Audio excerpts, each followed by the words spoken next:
With the anointing of your power. Give us understanding, Lord, today. Bless the Gabokans family. Use them powerfully. In the name of Jesus, in all the saints of God in this place. Lord, thank you for having a friend like them. Thank you for having a brother and a sister like them, Lord. Serve you and praise you. We appreciate, oh God, what you have done to them and to all of us. In Jesus' name. Amen. Amen. Please sit down. God bless you. Called according to His purpose. Tinawag ayon po sa kanyang layunin. Meron pong dalawang taong isinilang sa mundong ito. Doon sa Juan 1:12 at 13, meron taong isinilang ayon sa kalooban ng kanyang mga magulang. Ayon sa kalooban ng kanyang mga magulang. Biologically, dahil nagsama si husband and wife, nagkaroon sila ng anak. So sila ay ipinanganak ayon sa kalooban ni nanay at ni tatay. At merong ipinanganak na hindi ayon sa kalooban ng laman at dugo. Hindi ayon sa kalooban ni nanay at ni tatay. Ipinanganak sila ayon sa kalooban ng Diyos. Meron akong strong feeling sa ating spirit na ipinanganak ako rito ayon sa kalooban ng Panginoon. Hindi lamang sa kalooban ng aking ama't ina. Kalooban ng Diyos, bakit ako isinilang? And I believe, naniniwala ako na ang Espiritu ng Panginoon nangungusap din sa inyo na ipinanganak tayo ayon sa kalooban ng Panginoon. Praise God. Hallelujah. Kaya, nang marinig natin ang mensahe ng Ebanghelyo, tayo po agad ay nanampalataya. Sapagkat ito yung tinig originally na naririnig natin sa ating mga spirits, sa ating subconsciousness. Ito ang mensahe, ito ang tinig na noon pa man sa ating subconscious ay kapiling na natin. Kaya noong marinig natin yung tinig ng Panginoon, sinabi sa Romans 1:15-16 na ang salita ng Panginoon, ito po ay pinapangaral at ang sino mang manampalataya tatanggap ng kaligtasan. Kaya nung marinig ninyo ang kaligtasan ito dito sa Hong Kong yung iba o sa Pilipinas man, tumugon po tayo. Amen. Bakit? Meron ng binhi ng Diyos na naandyan sa inyong puso. Amen. Panahon lang ang ating inantay. Amen. Panahon nang dumating ito. Bukas na bukas ang ating puso at isipan. At ito po, Panginoon, handang magsisi, handang tanggapin ang pangalan mo sa bautismo, handang tanggapin ang pangako ng Espiritu Santo, at gawin ang kalooban mo sapagkat tinawag mo ko, hindi sa aking purpose, kundi sa purpose mo. Palapakan natin. Praise God. Thank you, Jesus. Kaya naandito kayo, hindi dahil lamang sa inyong mga employers. Hindi dahil sa livelihood. Hindi dahil sa mga needs. Andito kayo for a purpose.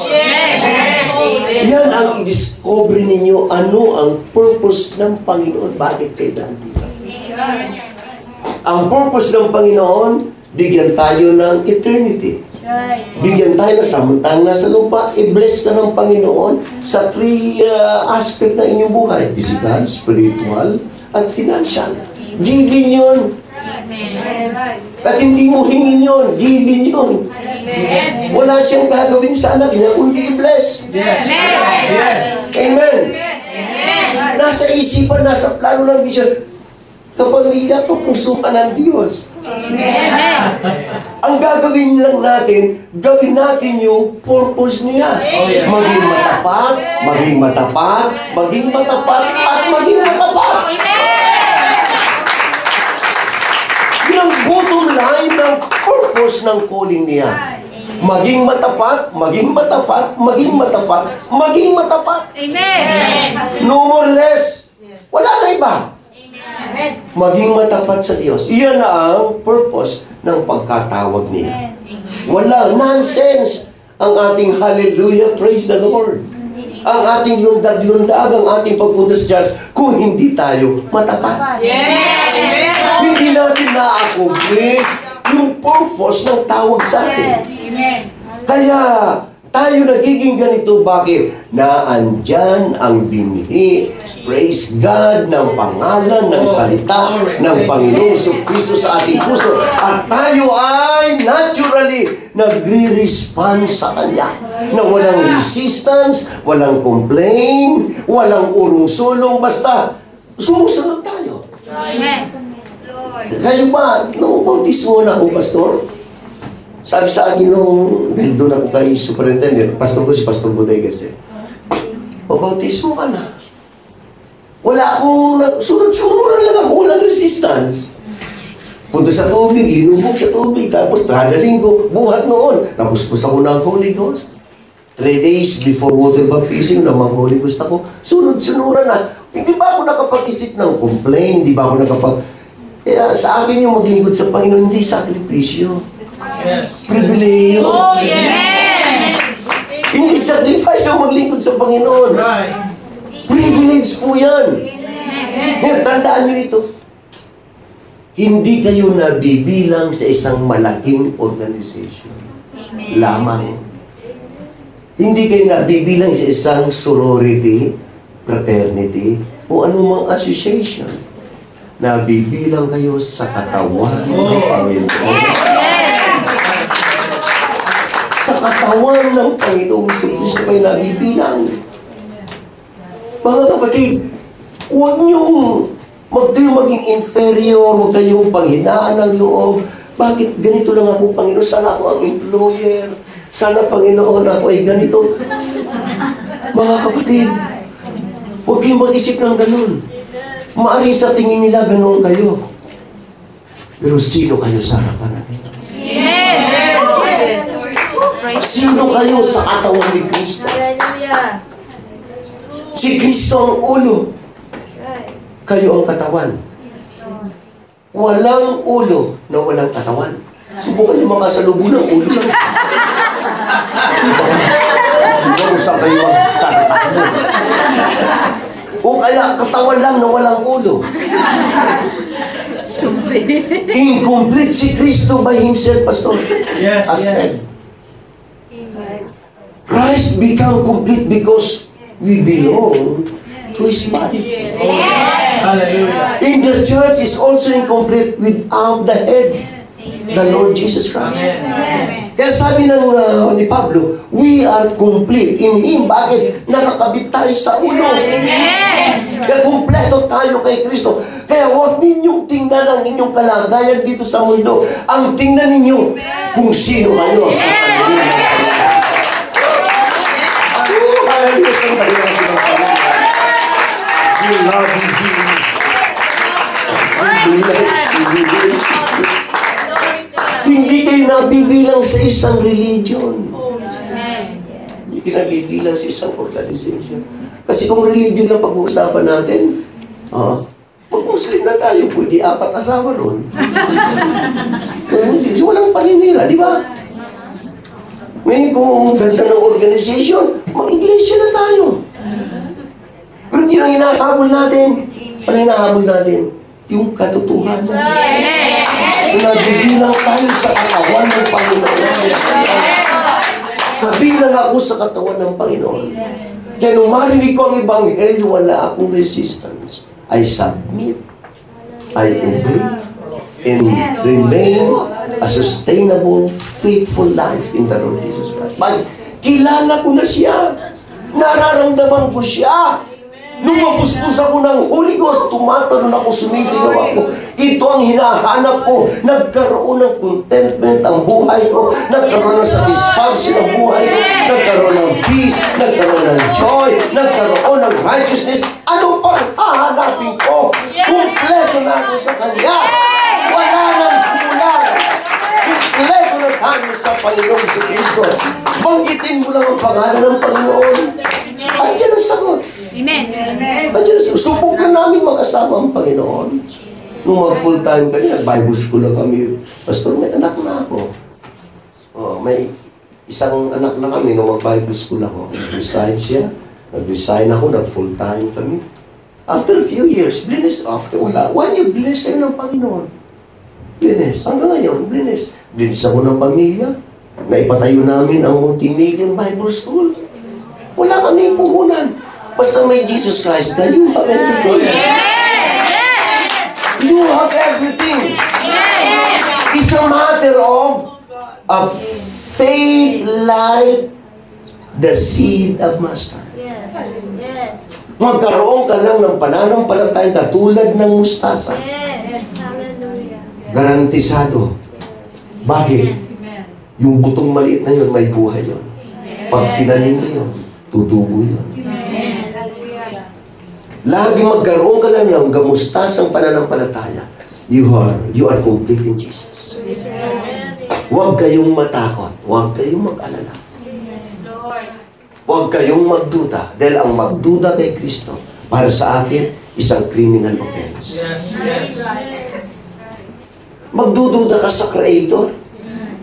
Omnipresent, omniscient, immutable, everything. Alpha and Omega. Basta lahat na naandun sa Panginoon. Tapos magdududa ka. Wow. It's a criminal case. Yes, amen. So doubt God. You can be judged by heaven. You are doubting the Creator. Kaya, full confidence sa Panginoon. Trust sa Panginoon. Hindi mo nakikita, pero may pananampalataya ka. Andyan yan. Yes.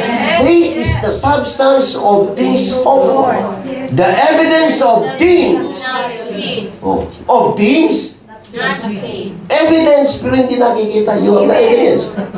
Pero wala kang nakikita, pero may ebidensya ka. Yun ang pananampalataya. Subok na ang Panginoon. Subok na ang Panginoon. Hallelujah! Ngayon, lahat ng nangyayari sa atin, lahat yan, all things work together for good. Yes, Lord. Sa atin walang malas, walang buenas. Yes. Amen. Tilang buhay na naniniwala sa malas at buenas, sugal na buhay yun. Hindi tayo namumuhay sa sugal, namumuhay tayo sa pananampalataya. The just shall live by faith. In faith, ang pananampalataya, it is a pure knowledge. Pure knowledge in the Word of God. Kapag meron kang pure knowledge sa Word of God, kung sino si Jesus, faith yun. Ang faith hindi yung lakas ng boses, hindi pananampalataya. Ang pananampalataya hindi lakas ng loob. Ang pananampalataya hindi yung edukasyon mo sa labas, hindi yung diploma, hindi yung experience mo. Yung pananampalataya, yung relasyon, yung pagkakakilala mo sa Diyos, yung knowledge mo kung sino siya na pinapanin mo, yun ang pananampalataya. Real thing. Yes. Walang duda ang nasa Panginoon.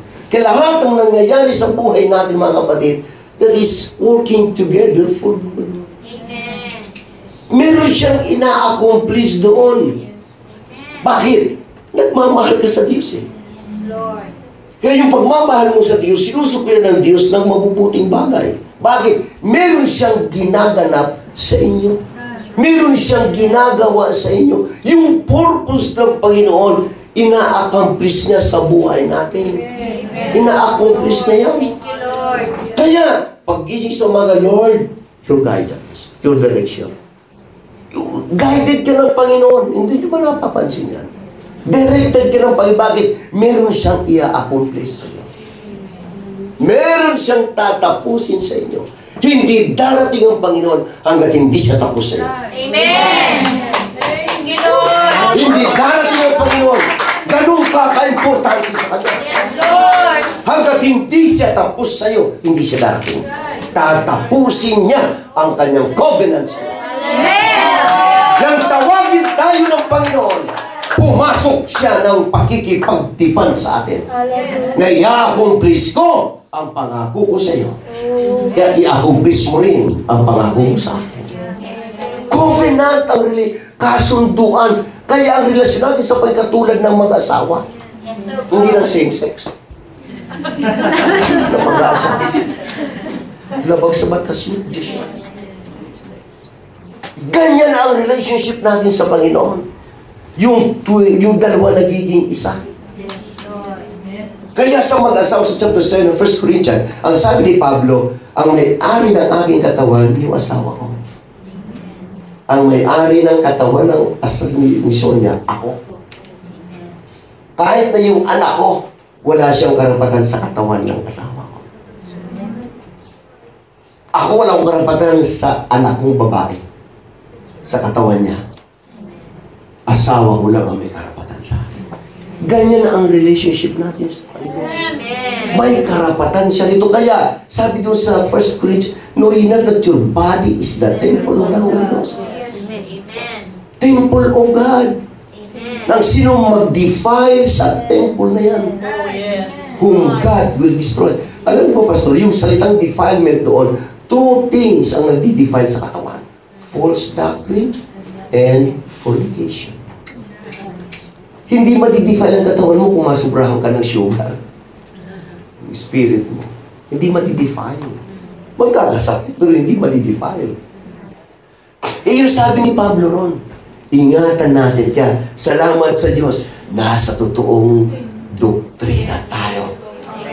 Fellowship na tuturo ng tamang doktrina. Namumuhay sa tamang aral doktrina. Praise God, tinuturuan tayo na maging dalisay sa harapan ng Panginoon.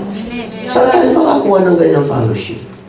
Saan tayo? Umikot ka sa mundo na nagtuturo ng ganito.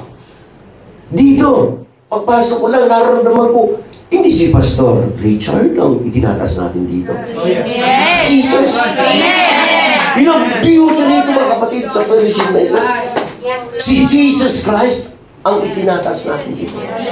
Maaaring hindi nyo makita ang pangalan sa labas na Jesucristo, pero pagpasok ka sa loob, naandito siya. Sa ibang simbahan si Jesus nasa labas lang, karatula lang, pero sa loob wala. Yes. Pag pumasok ka ritong drive, oh, hallelujah. Paglabas mo, iba dyan. Kaya bumabalik. Hindi na sa napakagaling ng mga mangaral dito. Napakagaling ng pinaglilingkuran. Kaya tayo nakakabilang dito. Praise God. Meron siyang ina-accomplish na purpose sa buhay natin. Kaya, whom He did foreknow, He did predestinate. Ang objective, mga kapatid, to be conformed to the image of His Son.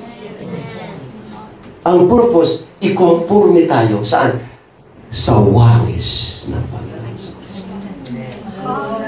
Kaya day by day, mamuhay tayo ayon sa gusto ng Panginoon. Bakit ina-accomplish ng Panginoon na tayo ay magkonforme sa larawan ng Panginoon sa Kristo? Amen. Sa isip, sa kilos at gawa, inaayos tayo ng Panginoon. Kaya binigyan tayo ng revelation. Ang makilala si Jesus, hindi po din magaling tayo. Revelation ito. Ang revelation, si Kristo ang nagpahayag sa, hindi mo deserve, pero nagpahayag siya sa iyo. Yun ang revelation. Ngayon, nakilala mo siya. Kaya ngayon, araw-araw, tinuturan tayo ng prayer, fasting, worship. Lahat ng pagtuturo sa Word of God, sinasaway, binibigyan ng instruction, direction. Bakit? To conform to the image of His Son. Kaya wala kayo dapat ikasama ng loob. Hindi kayo dapat na-offend. Oh, sorry walang na-offend dito. Bakit kinukonform tayo sa image ni Jesus Christ? Amen! Malapit nang babalik ang Panginoon. Hindi nyo ba alam na sa chapter 12 ng Revelation, ang panahon ni Satanas napakaikli na. Kaya nagmamadali siya, 48 hours siyang gumagawa. So, Domingo mura na ang panahon natin ngayon. Noah's time na. Aba, hindi na ito biro. Maging seryoso na tayo. September 15 ba yun? Blood moon. Ano yung blood moon? Abay, mga kapatid, jubilee yun ng mga Israelita. Year of Jubilee, magtatapos ang Year of Jubilee last September 15. Papasok ng tabernacle. Harvest. Praise God. Hallelujah, Jesus. Harvest. Kaya di natin alam kung anong gagawin ng Panginoon sa susunod ng mga araw. Yes, Lord. Kaya si Satanas, double time. Ang ginagamit ni Satanas ngayon, mga head of state na. Para open ang persecution sa church ng Quran. Yung hindi lang nagluto ng cake, wala ba silang karapatan tumanggi? Oh. Bakit? Ang diablo, alam niya ang kanyang panahon, malapit na. Defeated na siya almost more than 2,000 years ago. Yes, Talunan na si Lord. Satanas, wala na siyang magagawa laban sa inyo. Kaya church, maging matapat lamang tayo, maging masiguri tayo. Kinoconform na lamang tayo sa image ng ating Panginoong Kristo. Kaya ang sabi ni Pedro, hindi nyo ba alam, pinili kayong henerasyon. Chosen generation kayo. Hindi generations. Chosen generation. Basahin niyo yung Matthew chapter 1, yung bigat doon. Yung 3 generation na bigat. Punta kayo sa last generation, kulang ng isa. Hanapin niyo kung sino yung generation na kulang. Yung generation ni Jesus Christ. Yung ipinanganak kay Kristo sa tubig at sa Espiritu. Tayo yun. Ito yung generation, mga kapatid, na chosen. The worshiping generation. Yun yung generation na nawala. Na ipinanganak. Hindi ng biological birth. Ipinanganak kay Kristo. Kayo ang chosen generation. The last generation of the age before His return. Kinukumpleto na ng Panginoon generation ito. Royal priesthood, unholy nation, peculiar people, that you should show forth. Which one? The praises of Him who had called you out of darkness into His marvelous light. Hindi ibang generation ang tinutukoy dito. Ito yung mga John 3:3, John 3:5 generation. Ipinanganak sa tubig at sa Espiritu. Kayo yung ipinanganak sa kalooban ng Panginoon. Dati nasa dilim tayo. Diba, sa Pilipinas, ang sulok sa bundok kayo naroon. Ako doon sa Mount Isa, ipinanganak. Sino magsasabi?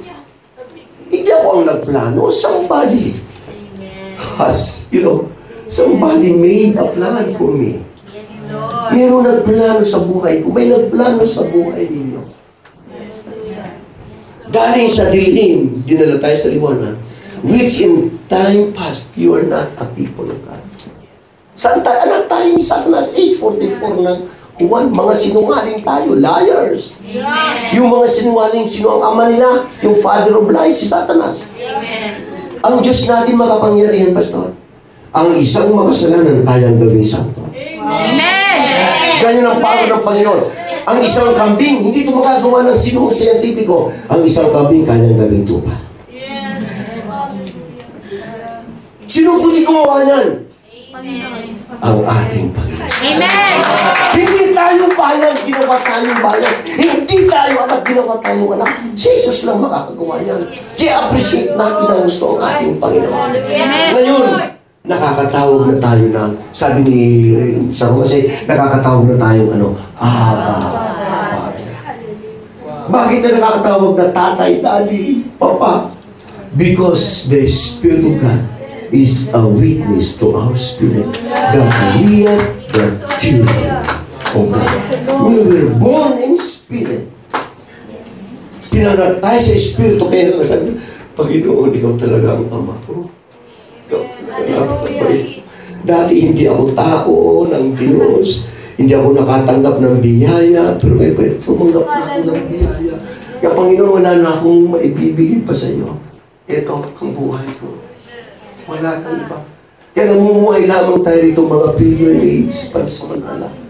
So LA, brethren, sister, Tumayo, yung ko kayo, mag-worship kayo sa Panginoon. Pagbulay-bulay, Praise God. Hallelujah. Hallelujah. Hallelujah. Close your eyes. Sige, close your eyes and talk to God. Meron siyang ina-accomplish sa inyo. Sige, talk to Him. Sige, may time tayo na mag-worship. Hallelujah.